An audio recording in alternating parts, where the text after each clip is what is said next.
Assalamualaikum warahmatullahi wabarakatuh. Perkenalkan, nama saya Rika Oktaviani dengan NIM PO7132032510889.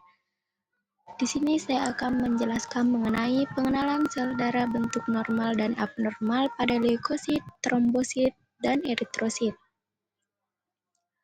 Pada apusan darah, morfologi sel darah, ukuran bentuk dan warna dapat menjadi indikator yang penting untuk mendeteksi berbagai penyakit.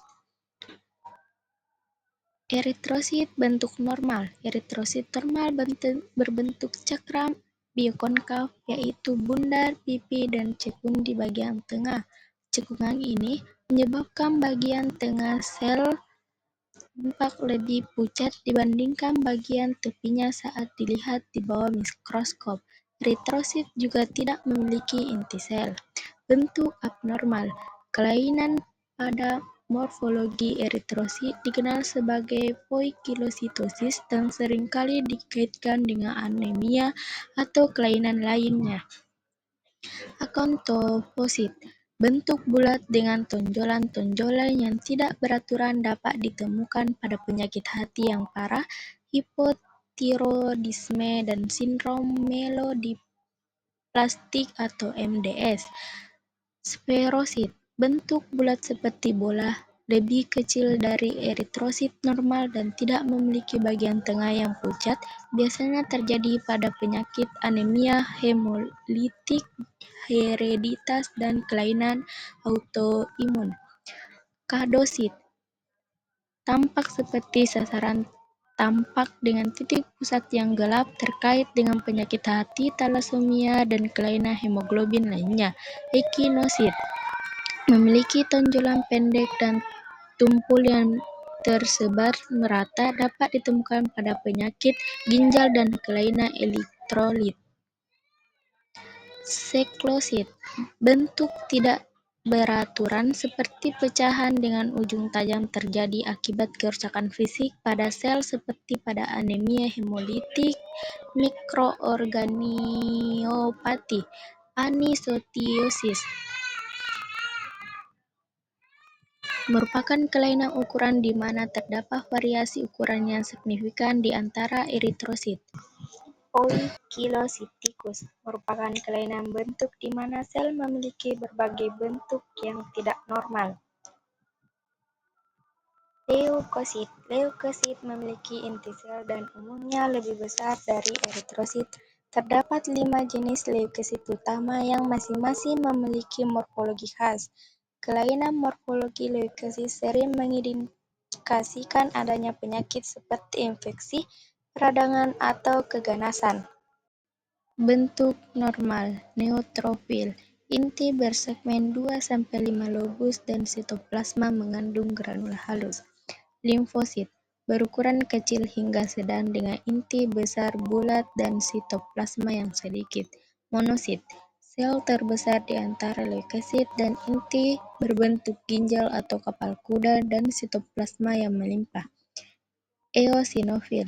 Inti biasanya bersegmen 2 atau bilobus, dan sitoplasma mengandung granula besar berwarna merah jingga. Basofil.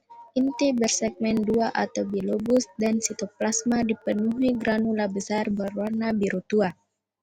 Bentuk abnormal. Sel blast atau sel muda. Sel leukosit yang belum matang dan proliferasi tidak terkendali. Keberadaan sel blast dalam jumlah besar, terutama pada sumsum tulang, merupakan ciri khas leukemia. Neutrofit toksit atau neutrofit yang menunjukkan perubahan pada sitoplasma seperti granula yang lebih gelap atau badan doble yang mengindikasikan infeksi atau stres yang parah. Limfosit reaktif atau atipikal. Limfosit yang membesar dengan sitoplasma melimpah dan inti berbentuk tidak beraturan, sehingga ditemukan pada infeksi virus seperti monokleosis. Sel Schmuck. Sisa-sisa sel leukosit yang pecah akibat kerapuhan terkait dengan leukemia limfosit kronik atau CL. Trombosit. Bentuk normal. Trombosit adalah fragmen sel kecil tidak berinti dengan bentuk tidak beraturan yang berperan penting dalam pembekuan darah. Dalam kondisi normal, trombosit cenderung berbentuk bulat hingga lonjong. Saat diaktifkan, trombosit akan membentuk pseudopodia atau tonjolan untuk membentuk sumbatan dan menghentikan perdarahan. Bentuk abnormal. Kelainan morfologi trombosit dapat mempengaruhi ukuran, bentuk, dan granula sel. Trombosit raksasa. Trombosit yang ukurannya jauh lebih besar dari normal dapat ditemukan pada kelainan bawaan dan sindrom myelodiplastik atau MDS. Trombosit hipogranular. Trombosit dengan granula sitoplasma yang sangat sedikit.